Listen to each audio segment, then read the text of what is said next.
bagaimana sikap orang untuk menghadapi dengan orang ketika bertemu dengan orang uh, dengan orang dengan HIV/AIDS ini, bagaimana sikap kita sebenarnya. Kita akan bahas sambil kita membangun iman rohani kita di siang hari ini. Pak Joni,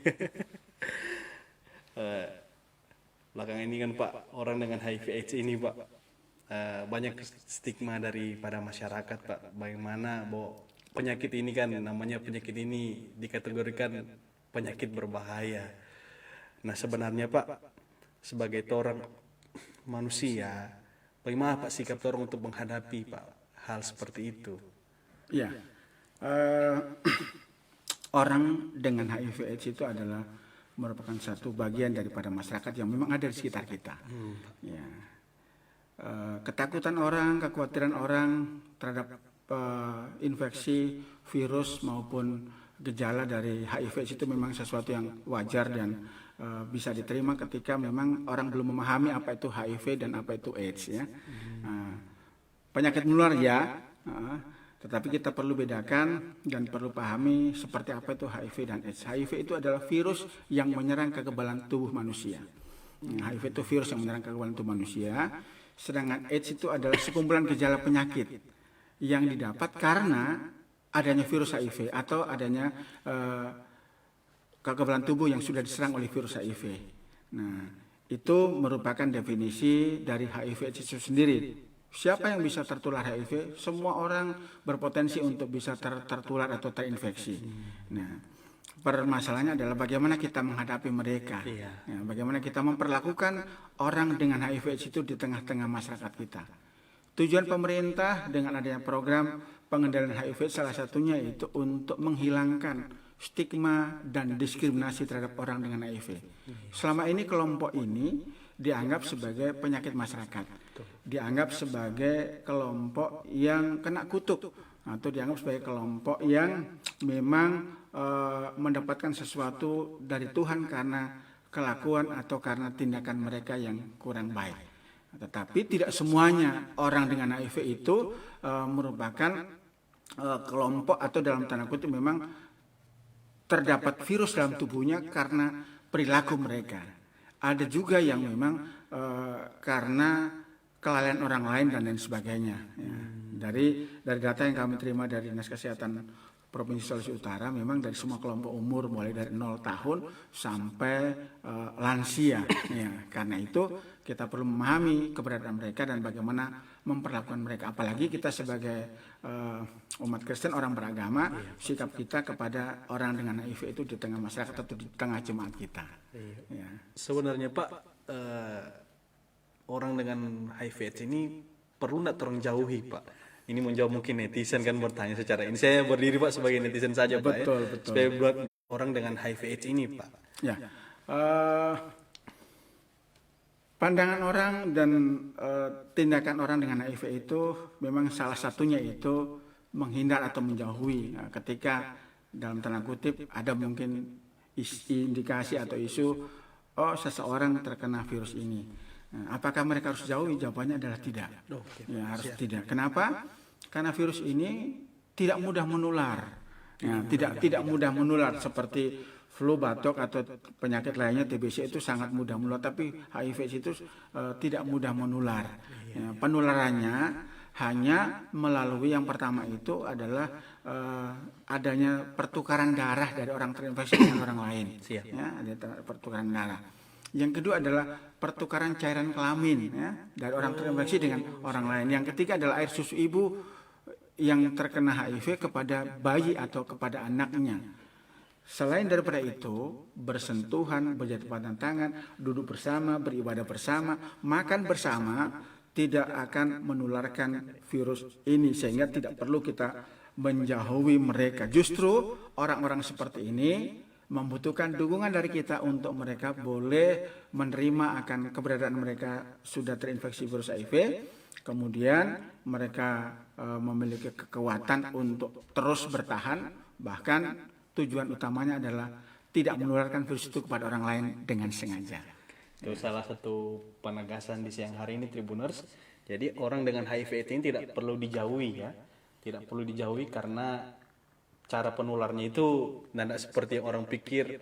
Mungkin ada kan sekarang Pak Cuma persentuhan gitu, bersentuhan atau alat makan disendirikan. atau kita minum apa dengan alat minum atau alat makan yang ada, itu tidak seperti itu. Jadi itu penegasan ya Tribuners. Sebaliknya untuk kita yang hari ini sehat-sehat, orang perlu memberikan semangat atau dorongan untuk mereka yang sudah terjangkit ini ya Pak. Iya.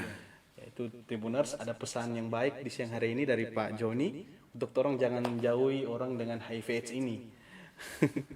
Pak, untuk pertanyaan kedua ini Pak, boleh tahu enggak Pak, sejauh ini sudah ada berapa Pak data yang Pak terima orang dengan HIV/AIDS ini di Sulawesi Utara Pak? Ya, saya sehari-hari adalah kalau di gereja sebagai ketua jemaat di gereja, ya. Tetapi saya juga merupakan aktivis sosial di bidang pencegahan HIV/AIDS. Jadi data yang kami terima dari sumber data untuk HIV/AIDS itu adalah Dinas Kesehatan.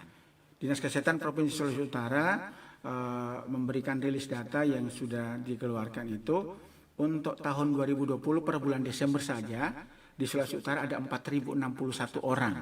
Satu jumlah yang cukup banyak gitu ya, 4.061 orang. Khusus Kota Manado sendiri ada 1.539. Jadi dengan demikian ini satu jumlah yang banyak, tetapi kita ada yang namanya fenomena gunung es. Fenomena gunung es. Jadi sebenarnya yang di permukaan itu hanya sedikit saja, justru lebih banyak yang belum muncul ke permukaan. Nah, tugas kita adalah menemukan mereka untuk mereka segera diperiksa dan dilakukan dukungan melalui pengobatan atau pemberian antiretroviral virus kepada mereka yang belum kita temukan ini. Sejauh ini Pak, pemerintah sudah untuk langkah pemberian obat, untuk berusaha untuk menyembuhkan orang HIV ini sudah sejauh bagaimana Pak? Dari mungkin Bapak sebagai terlibat di dalam itu Pak. Benar. Jadi pemerintah menyediakan yang namanya penyediaan obat antiretroviral virus. Jadi obat ini diperuntukkan kepada orang dengan HIV agar virusnya itu tidak semakin banyak. Virusnya tidak semakin banyak dan virusnya itu bisa tertekan, tersupresi, sehingga kekebalan tubuh itu bisa meningkat. Dan ketika kekebalan tubuhnya meningkat, virusnya tertekan, maka penyakit yang ada dalam tubuh saudara kita, teman-teman kita, kerabat kita itu bisa disembuhkan, ya, bisa sembuh. Nah, jadi itu sekumpulan gejala penyakit tadi ketika virusnya tertekan, kemudian sel kekebalan tubuh meningkat, otomatis penyakit-penyakit yang memanfaatkan karena kekebalan tubuh yang sedang lemah itu bisa disembuhkan. Obat itu tersedia dan pemerintah sediakan gratis di beberapa rumah sakit dan puskesmas yang ada di Kota Manado. Jadi sejauh ini Pak, pemerintah telah berjuang keras ya Pak, berjuang keras untuk menjaga atau memberikan fasilitas atau obat kepada orang dengan HIV/AIDS ini Pak ya. Tinggal kita memang mungkin dari belakang ini dari masyarakat saja Pak, masyarakat yang mungkin masih takut Pak ketika berhadapan. Nah mungkin kan banyak ketika kita juga Pak tiap hari terus nggak bisa tahu kan Pak, berhadapan di jalan tiba-tiba dari PMI kan Pak, donor darah, ada kegiatan donor darah begitu. Nah biasanya Pak kalau orang dengan HIV/AIDS itu semestinya dia mengaku Pak bilang bahwa dia sudah terjangkit, atau Pak bagaimana Pak mengantisipasi hal itu? Jadi sebenarnya PMI sendiri ketika seseorang ingin mendonorkan darah baik secara sukarela maupun atas permintaan orang lain, mereka senantiasa memberikan format yang harus diisi. Di antaranya salah satu yang harus dijawab itu adalah apakah Anda terinfeksi HIV/AIDS. Ya, di samping ada beberapa jenis, apakah Anda bertato dan sebagainya, ada beberapa sangat banyak pertanyaannya. Ketika seorang pendonor itu merasa bahwa dia sudah terinfeksi, seharusnya dia mengisi bahwa dia ada virus dan tidak mendonorkan darahnya. Tetapi PMI melakukan langkah screening, semua darah yang masuk itu tetap di screening. Ketika terindikasi ada virus yang masuk termasuk dalamnya virus HIV, maka darah itu akan dimusnahkan dan tidak diberikan kepada orang yang memerlukan transfusi darah. Nah, jadi pasti aman ini Pak Kalau dari PMI itu pasti aman, justru kasusnya itu nihil ya. Untuk penularan dari transfusi darah Sulawesi Utara ini sejauh ini nihil. Terjadi penularan karena faktor dari itu berarti penggunaan narkoba dengan cara disuntikkan dan atau penggunaan benda-benda tajam secara bersama-sama, alat tato dan sebagainya. Ya. Oke, memang Pak sejauh ini untuk orang yang setelah terjangkit ya Pak, ini yang sudah posisi bicara yang sudah terjangkit kan. Tadi kan Pak Terong bicara mungkin masyarakat secara umum ketika berhadapan, tapi ini kembali ke orang yang telah terjangkit ini Pak. Memang nggak bisa dipungkiri kan Pak, banyak ketika orang ini sudah terjangkit dia malu Pak. Dia malu, dia merasa diri tersisi, bahkan nggak bisa dipungkiri juga kok ketika mengisi kuesioner pun dia bisa berdusta bahwa dia nggak terjangkit, padahal dia terjangkit kan Pak, karena malu kan Pak berhadapan dengan orang. Nah, bagaimana Pak? Bapak ada motivasi apa buat orang-orang kan yang sudah terjangkit ini Pak? Ya, jadi untuk teman-teman kami yang saya dalam kegiatan dukungan kepada orang dengan HIV itu, ketika seseorang itu mau memeriksakan dirinya karena mungkin memiliki riwayat perilaku berisiko ataupun menjadi korban perilaku berisiko, maka senantiasa diberikan konseling sebelum orang itu tes. Konseling untuk sebelum orang itu tes, sampai akhirnya dia menandatangani inform consent untuk bersedia dites darahnya untuk mengetahui apakah ada virus HIV atau tidak. Sesudah itu tetap diberikan konseling. Hasilnya baik reaktif maupun non reaktif akan diberikan konseling. Yang non reaktif diminta untuk mempertahankan situasi itu perilakunya, yang reaktif diberikan penguatan untuk dia bisa menerima statusnya, penerimaan status ini. Di dalamnya ada, kami punya kegiatan adalah memberikan dia kepada akses layanan kesehatan. Kemudian kalau dia sudah minum obat, kepatuhan terapi. Kemudian bagian berikut yang kami berikan ada edukasi kepada mereka adalah pencegahan positif. Nah, pencegahan positif itu di dalamnya adalah memberikan informasi termasuk untuk tidak memberikan darah atau darahnya untuk mendonorkan kepada orang lain. Itu senantiasa diberikan motivasi lewat kegiatan pencegahan positif. Jadi tidak menularkan, caranya yaitu ketika orang membutuhkan darah, tetapi tidak semua orang bisa siap untuk melakukan itu. Karena itu butuh waktu, butuh pendekatan, dan pasti kalau teman-teman yang sudah masuk di kelompok dukungan sebaya tidak akan mendonorkan darahnya kepada orang lain. Dengan alasan mungkin dia biasanya orang mendonor darah, aduh saya kurang tidur, saya lagi kurang enak badan, sehingga dengan cara yang halus tanpa mengatakan bahwa ada virus dalam tubuhnya. Tapi itu cara yang dibuat oleh teman-teman ketika ada permintaan transfusi darah dari dirinya kepada orang lain. Ya. Jadi memang orang dengan HIV/AIDS itu Kak, Pak, yang mungkin sudah terjangkit, masa depan orang masih ada tetap Pak ya. Orang ini boleh putus asa berarti Pak dengan kondisi seperti termasuk aktivitas sehari-harinya di dalamnya adalah persekutuan mereka dengan sesama umat Tuhan dalam persekutuan gereja. Kemudian mereka masih bisa bekerja, bisa memiliki masa depan, dan tentunya ini bagian daripada bagaimana kita menerima mereka, menerima mereka. Mereka bisa saja drop atau tidak bisa bertahan lama ketika stigma itu muncul. Stigma itu bisa saja, kita tidak munafik, seringkali kita di pihak gereja pun atau tokoh agama pun masih menganggap mereka dulu kan, kalau di zaman Yesus itu kan orang kalau sakit kusta itu kan dijauhi tidak boleh. Tetapi Yesus pun memberikan contoh bahwa orang penyakit kusta pun Yesus sembuhkan. Yesus buat mukjizat kepada mereka. Ada beberapa kelompok-kelompok masyarakat di zaman dulu, di zaman Yesus pun yang mungkin dalam kategori itu dikucilkan, pemungut cukai, kemudian perempuan sundal. Tetapi Yesus memberikan teladan. Dia tinggal di rumah Sakeus. Ternyata kepada perempuan sundal, ketika orang datang supaya orang ini dilontar dengan batu karena berzina, Yesus bilang, aku tidak mau engkau pulang dan jangan berbuat dosa lagi.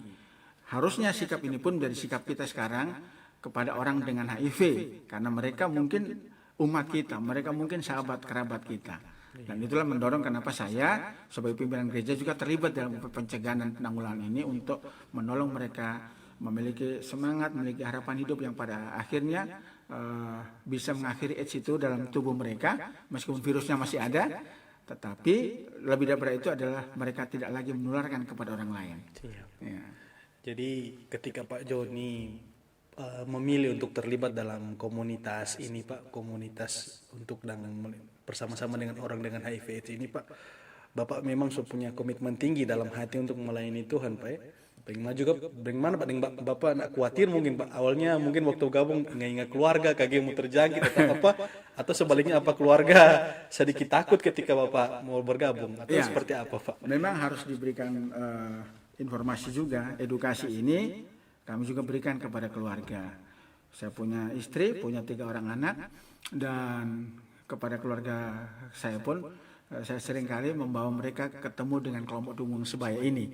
Orang-orang dengan HIVC ini saya informasikan kenapa terjadi seperti itu, dan tentunya kekhawatiran-kekhawatiran itu muncul ketika mereka belum paham, tetapi ketika sudah diberikan pemahaman, mereka bisa hilang kekhawatirannya. Dan memang inilah luar biasanya kita sebagai umat beragama, khususnya umat Kristen, bahwa keberadaan kita itu harus menjadi garam, menjadi terang, menjadi pelita bagi orang-orang yang mungkin membutuhkan sesuatu dukungan dari kita sebagai dalam kategori orang yang lebih beruntung mungkin dibandingkan dengan orang dengan HIV/AIDS itu sendiri. Ya. Oke Pak, Bapak punya kesaksian sendiri nah Pak, sehingga Bapak mau memilih di sini, atau Bapak punya panggilan hati atau punya cerita sendiri ketika Bapak terjun dengan komunitas ini? Ada pengalaman spiritual apa Pak pernah alami? Iya, saya menjadi ketua jemaat di Gereja Advent Watu Tumo itu sejak tahun 2004 ya. 2004 saya sudah diangkat dari ketua jemaat sampai sekarang ini. Sebelumnya saya menjadi ketua jemaat di wilayah Siau ya, di Kabupaten Sitaro, itu lebih kurang 2-3 tahun sebelum saya terjun di bidang sosial untuk mendampingi teman-teman ini. Kesaksian pribadi, dorongan, panggilan ini ya, saya selalu teringat dengan apa yang tertulis dalam buku Matius pasal 25. Matius 25 saya baca di ayat yang ke-40 ya.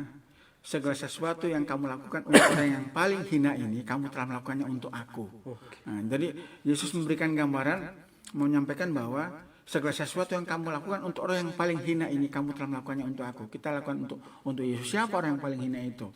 Yesus sebutkan di sana, orang yang tidak memiliki rumah ya, kemudian orang yang tidak memiliki pakaian, dan banyak hal yang disebutkan di sana. Murid-murid tanya, "Guru, kapan kami bisa melihat engkau telanjang dan kami memberi engkau pakaian? Kapan engkau haus, aku memberi engkau minum? Kapan engkau lapar dan aku boleh memberi engkau makan?" Dan jawaban Yesus luar biasa. Segala sesuatu yang telah kamu lakukan untuk orang yang paling hina, kamu telah lakukan untuk aku. Ayat yang ke-45 dari Matius pasal 25. Sebaliknya, segala sesuatu yang tidak kamu lakukan untuk orang yang paling hina, kamu juga tidak lakukan itu untuk aku. Nah, ini yang memberi semangat, motivasi kepada saya untuk terlibat dalam program ini. Sejak tahun 2005 saya sudah melakukan pendampingan. Tadinya di tahun 2000 itu kami mendampingi kelompok marginal, anak-anak jalanan. Dan sesudah itu seiring berjalannya waktu di Kota Manado sudah ditemukan orang dengan HIV tahun 2002. Kemudian beberapa orang sudah terinfeksi, khususnya dari kelompok pengguna narkoba suntik. Maka saya pun mendampingi mereka. Saya terlibat memberikan motivasi kepada teman-teman pengguna nafsa suntik. Apalagi mereka sudah menggunakan nafsa, terinfeksi HIV, mereka butuh dukungan. Dan itu yang mendorong saya akhirnya terlibat di BAR. Kenapa sebagai seorang tokoh agama ya, pemimpin agama boleh datang. Bahkan saya juga pernah juga membuat pendampingan kepada pekerja seks komersial. Jadi sekarang pekerja seks perempuan itu kami datang ke sana, memberikan informasi, memberikan penyuluhan untuk mereka pun mendapatkan akses kesehatan. Masalah apakah mereka mau bertobat itu kan memang panggilan Roh Kudus ya. Tetapi bagaimana kita memperlakukan mereka itu adalah milik Tuhan. Milik Tuhan yang juga perlu dirangkul, perlu didukung, dan perlu diberikan akses untuk layanan kesehatan. Luar biasa Pak Joni ini. Jadi memang hati ini tulus Pak ya mau melayani. Kita juga tahu ternyata kita sempat mengira Pak Joni ini ASN. Karena sudah lihat ternyata Pak Joni ini memang kata lainnya Pak, memang sukarela ya Pak bergabung dalam komunitas ini. Di Komisi Penanggulangan AIDS itu seperti seorang relawan karena kami tidak ada honor atau insentif di sana. Program ada, tetapi murni bagaimana menolong kelompok-kelompok rentan ini, kami sebut populasi kunci ini, untuk mendapatkan akses kesehatan, untuk mendapatkan perawatan dan dukungan. Saya juga terlibat dengan yayasan, tapi kalau di yayasan ini memang ada apresiasi untuk orang yang terlibat di sana. Jadi itu luar biasa, berkat Tuhan senantiasa tersedia ketika kita mau melayani mereka, melayani sesama. Jadi sudah cukup lama, tetapi ya itulah bahwa pelayanan kita itu, saya katakan tadi, kita lakukan itu untuk Tuhan. Iya. Oke, Pak. Pak, mungkin Pak di Manado ini Pak, atau di Sulawesi Utara, torongkan Pak nggak bisa menjangkau juga, atau tak bisa melihat bahwa ada juga orang-orang lain yang mungkin sudah terjangkit tapi belum, dari komunitas Bapak atau dari Bapak sendiri belum dapat menjangkau mereka, Pak. Apa Bapak pesan buat mereka, Pak, yang di luar sana? Mungkin mereka saat ini dalam keadaan memang takut, atau keadaan memang dikucilkan, atau takut mau bergaul keluar. Mungkin ada pesan dari Pak Joni sendiri untuk mereka. Setiap orang berpotensi untuk bisa terkena virus HIV/AIDS ini. Karena itu sebenarnya upaya-upaya pencegahan yang dibuat itu untuk supaya virus ini tidak masuk dalam tubuh kita itu, kalau prinsip pencegahan umumnya itu ada ABCD ya. A itu abstinen, jangan berhubungan seks. Jadi supaya tidak terinfeksi kan, virus ini bisa masuk lewat cairan kelamin. Jadi cara pencegahannya adalah jangan berhubungan seks. Tapi langkah keduanya adalah jika ingin berhubungan seks segeralah menikah. Kan gitu, ada langkah. Jadi pesan segera menikah. Dan kalau sudah menikah, bersikaplah saling setia dengan pasangan. Permasalahannya adalah tidak semua orang bisa melakukan itu. Tidak semua orang bisa tidak berhubungan seks. Tidak semua orang bisa bersikap saling setia. Buktinya ada istilah sekarang, ada hugel, ada selingkuh dan sebagainya. Di tempat-tempat hiburan malam juga. Jadi karena itu sebuah fakta yang ada, maka meskipun saya juga tokoh agama, tapi saya juga memberikan informasi kalau begitu cegah ini. Bisa dicegah kalau bagi yang tidak bisa bersikap saling setia itu. Setiap ada aktivitas berisiko, cegah ya dengan menggunakan kondom ya untuk komunitas tertentu, kemudian dihindari penggunaan drugs ya, apalagi dengan cara disuntikan, dan berikutnya adalah kita berikan edukasi kepada masyarakat. Kalau ditambah lagi dengan F itu faith, iman. Nah, untuk saudara-saudara atau teman-teman kami yang belum dalam tanda kutip kami belum menemukan, sekarang ada program pemerintah itu untuk pencegahan HIV itu strateginya itu STOP, stop. S-nya itu suluh, berikan penyuluhan. T-nya itu temukan. Bagaimana menemukan mereka? Kita harus menjangkau mereka. Ada program notifikasi pasangan. Jadi orang dengan HIV itu kalau dia seorang pria, pasti dia punya pasangan. Kita cari pasangannya. Dari program motivasi temukan. Sesudah kita temukan, berikan dukungan melalui pengobatan ARV tadi yang sudah disiapkan oleh pemerintah secara gratis. Kemudian kita perlu dorong mereka untuk mempertahankan penggunaan obat ARV itu supaya mereka bisa produktif seperti biasanya, bahkan dalam kategori tidak terdeteksi virus maka tidak terjadi penularan. Karena itu ketika saudara-saudara atau teman-teman kita yang merasa ada faktor-faktor risiko di waktu yang lalu, segera akses layanan kesehatan untuk periksa. Periksa ke layanan kesehatan, layanan VCT, Voluntary Counseling Testing, secara sukarela akan diperiksa sana. Kalau reaktif akan segera dapat dukungan. Kami punya teman-teman yang namanya pendukung sebaya. Mereka ada di layanan kesehatan, mereka akan siap memberikan konseling untuk dukungan sampai mereka minum obat. Dan bagi masyarakat secara umum, jangan pernah kita memberikan stigma kepada mereka, mendiskriminasi mereka. Mereka ini milik Tuhan, mereka butuh support, mereka butuh dukungan. Sebab jika kita boleh tarik mereka kepada satu komunitas yang lebih baik lagi, pasti mereka pun akan bersikap produktif ya? Dan bahkan mereka bisa kita gunakan untuk menolong orang lain yang punya nasib yang sama.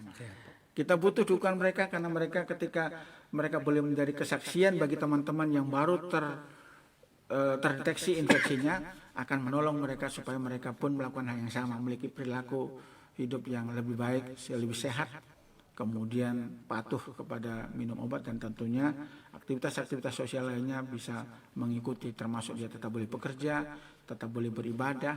Nah, kami sendiri setiap hari Kamis ada kelompok doa, komunitas doa dengan orang dengan HIV/AIDS ini. Jadi kami berikan motivasi, testimoni mereka, kenapa bisa terinfeksi. Pada akhirnya kita saling memberikan dukungan dan penguatan lewat kelompok ini. Ya. Terima kasih Pak. Jadi telah Tribuners bisa lihat bagaimana pesan-pesan yang sangat baik di siang hari ini, bahwa kita belajar bahwa orang dengan HIV/AIDS ini tidak perlu kita jauhi. Bahkan bagi Anda mungkin hari ini yang menonton podcast ini rasa bahwa Anda jadi orang dengan HIV/AIDS, tidak perlu takut, masa depan sungguh ada. Anda bisa, yang orang dengan telah terjangkit positif HIV/AIDS, bisa hubungi langsung Pak Joni, ketemu, karena di sini Pak Joni adalah orang yang sangat baik, selalu menerima orang, menerima tempat keadaan semua, dan pasti akan difasilitasi dengan obat ya Pak, untuk agar supaya sama-sama orang hidup dengan baik, hidup dengan masyarakat, hidup dengan penuh sukacita selalu, tak perlu takut untuk beribadah, semua aktivitas bisa berjalan lancar. Oke Pak Joni, menarik sekali diskusi di siang hari ini. Memang Pak terang terbatas oleh waktu Pak ya. Pak, pesan-pesan ini sangat mulia, sangat baik sekali Pak buat orang Tribuners di Tribun Rohani. Saya juga Pak biasa Pak di setiap akhir podcast biasa saya minta doa dari setiap narasumber Pak. Bisakah Pak berdoa bagi para netizen yang menonton di siang hari ini, atau mungkin para orang yang sudah terjangkit Pak, mungkin mereka malu, tertekan Pak. Silakan Pak. Oke. Tribuners yang budiman, setelah kita berdiskusi, kita menyaksikan beberapa hal yang sangat bermanfaat ini, tiba saatnya kita di akhir pertemuan, dan saya rindu untuk mendoakan para netizen, juga teman-teman dengan HIV yang saat ini sedang bergumul, sedang berjuang dalam kehidupan mereka. Mari kita berdoa. Ada ucapan syukur dan pujian kami boleh naikkan kepadamu, ya Allah Bapa di surga. Oleh karena pada sore atau siang hari ini Tuhan, bersama-sama dengan Tribun Manado kami boleh mengadakan podcast Tribun Rohani di tempat ini. Bapa, Engkau telah mempercayakan kami untuk boleh memperbincangkan bagaimana kami memperlakukan orang dengan HIV yang ada di sekitar kami. Mereka adalah milik Tuhan, mereka adalah kepunyaan-Mu. Karena itu Tuhan, kiranya pertolongan Tuhan senantiasa menjadi bagian mereka. Gunakan kami dan juga para netizen untuk boleh menjadi pendukung bagi mereka, untuk boleh memberikan dukungan, amat terlebih memberikan perhatian, tidak memberikan stigma dan diskriminasi kepada orang dengan HIV, karena mereka pun adalah milik Tuhan yang memiliki pengharapan yang sama untuk dapat diselamatkan bersama dengan Tuhan. Doa kami Tuhan untuk Tribun Manado yang boleh menyelenggarakan kegiatan ini, semua program yang telah direncanakan dan dibuat boleh memberi berkat dan manfaat kepada para Tribuners yang mengikuti dan mendengarkannya. Kami juga berdoa untuk seluruh netizen yang ada Tuhan, berkati kehidupan mereka semua Tuhan. Kasih sayang Tuhan dan pertolongan Tuhan senantiasa menjadi bagian mereka semua, termasuk di dalamnya ada saudara-saudara kami, orang dengan HIV/AIDS yang saat ini sedang kami dampingi maupun belum kami temukan. Ajar kami terus Tuhan untuk boleh mengambil peran bagian kami Tuhan untuk menolong orang-orang yang perlu mendapatkan pertolongan. Engkau telah mengatakan di dalam buku Matius pasal 25 ayat ke-40, segala sesuatu yang telah kamu lakukan untuk orang yang paling hina, Engkau telah melakukannya untuk aku. Karena itu Tuhan, ajarlah kepada kami untuk kami senantiasa boleh menjadi berkat bagi sesama kami. Terpujilah Engkau ya Tuhan yang terus memberkati hidup kami, terpujilah Engkau yang mau menggunakan kami, dan terpujilah Engkau ya Tuhan oleh karena telah mengaruniakan sukacita karunia Roh Kudus kepada kami. Inilah doa dan pengharapan kami Tuhan, sempurnakan doa kami karena kami alaskan doa ini di dalam nama Yesus yang adalah Tuhan dan Juru Selamat kami. Amin. Amin.